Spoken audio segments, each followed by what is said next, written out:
For this one, you're going to need a band, and what we're going to do is we're going to do some spinal segmenting. So as you can see, I'm just trying to move my spine through here. Now, you're going to work in different areas. So especially find the areas where it doesn't work very well, and then keep hammering those areas until they move well, then move on to the next one. So most people will only move from through here, maybe a little bit in the lower back, and maybe into the neck. So find your areas where you suck, and then work in those areas, okay? So now a couple of different positions. So now when you're working sort of lower mid back to upper lower back, you're gonna be in this position through here. So my hands are underneath my shoulders, knees underneath my hips. Then from there I'm gonna extend, then I'm gonna press it up, and I'm trying to just create extra tension on the band and then loosen the band. Extra tension, push the band away, and then loosen the band. My belly button goes towards the floor. Increase the tension, hold, squeeze as much as I can, then loosen the tension, push my belly button towards the floor. Okay? So now, if I'm going into my lower back, now this can be very difficult to do. So what you can do in this position is instead, I'm gonna grab the band, like this, I'm gonna go around my back, I'm gonna loop it, and then place it underneath my knees, like this. Okay, so you can see, if I show you here, band is through here, it's looping around my knees. Okay, can you see through there? Band is on my knees, and the band is through here. This is for the lower back, so the lower part of the spine. So from this position, I'm gonna come here, and now the band is directly pulling down. So same thing, I'm gonna create more tension in the band, push as far away as I can, and then loosen the band. And now my belly button goes towards the floor, and also my tailbone sort of goes towards the ceiling like that. So remember, I'm also not trying to arch through here. I'm trying to keep everything else still.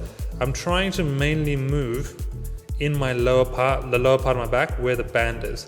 I don't want to move too much other stuff, because the idea is you want to create segmental range of motion. So I squeeze as much as I can, and then relax. If you're finding that you can't limit everything else, for the lower back, it helps to go into the elbows, because this will eliminate sort of the mid-thoracic area. So I'm going to press up and then extend down, press up, tighten the band, extend down, press up, extend down.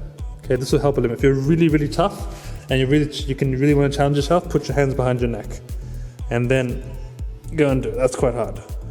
Okay, so that's for the lower spine. Once you start getting up to the mid-thoracic spine,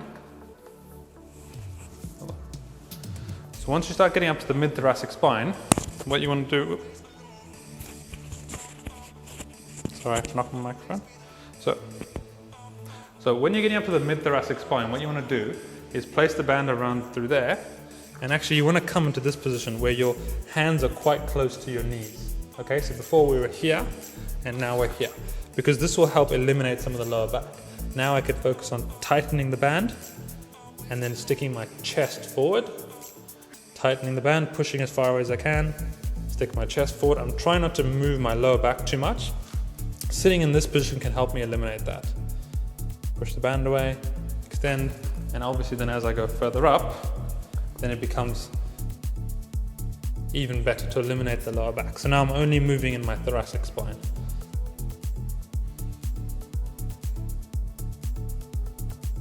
And what you want to do is when you push, try and hold each repetition at the end range.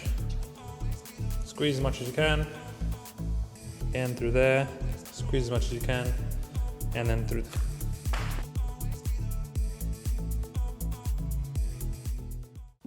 So for the next video, you need a ball like this. Tennis ball works fine. And you're gonna go up against the wall. And what you're gonna do, you're gonna place yourself against the wall until you can get your back flat until your hand can't reach. So if you can get a hand behind there quite easily, just move your feet further forward. So if you move your feet further forward, your back flattens a bit. The closer your feet are to the wall, the more arch you have. So move your feet out until your back is relatively flat. And then what you want to do is you want to try to feel the wall behind you. So when we're doing this, we're trying to increase thoracic and lumbar motion in this direction. So it's very important that you can feel the wall behind you, because that's going to be your feedback. Then you're going to take your ball, you're going to place it onto the back here, And effectively what you're going to try and do is you're going to try to roll the ball down your spine really, really, really slowly, okay? So remember, from here to here, there's 17 bones. So each one of them needs to move somewhat. So try to think of moving segmentally or individually if you can. You're going to find some areas you're going to move as a whole chunk. So the ball will be here, then all of a sudden the ball's going to be down there. So try to avoid moving so fast to those areas. Take your time, really try to work your way there. Maybe pause there for a couple of seconds and then slowly work your way through. The idea is to move incrementally off the wall, okay? And that's the same thing. So use the wall as feedback. The wall is there. So if you feel that, okay, I can feel the wall here, now all of a sudden I feel the wall here, you know that you've just jumped from here to here. So try to feel, oh, I can feel the wall here, then I feel it here, then I feel it here, then here, then here, then here, then here, and slowly work your way down, okay?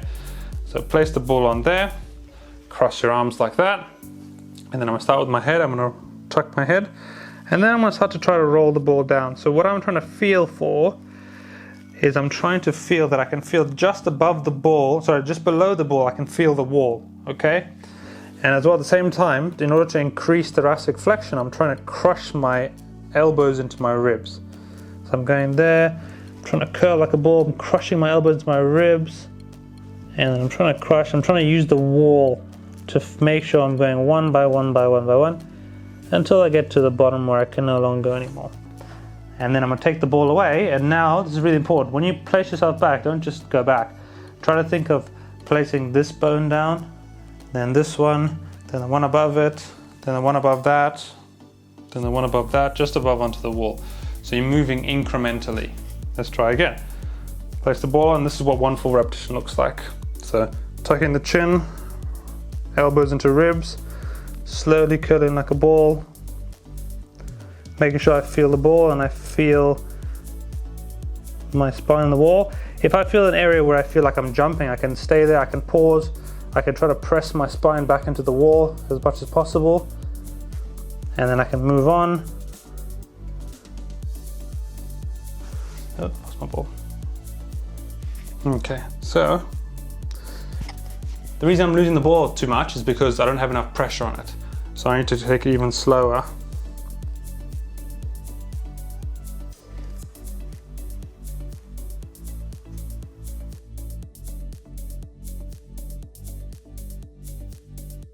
Okay, so what we're going to work on is a lumbar exercise to improve the movement and the strength as well. Specifically, we're going to try to improve lumbar flexion, which is bending through here. So we're going to start in a seated position because this is the easiest place. What you're going to do is you're going to go underneath and you're going to clasp your hands together. Okay, so when you do that, you try and grab them like this, or if you can't, you grab them like that. All right, so you're going to go down. The idea is you want to increase this bending motion of your spine, so you need to try and bend as much as possible. So I'm going to go underneath, I'm going to clasp my hands together, and then I'm going to hold them nice and tight.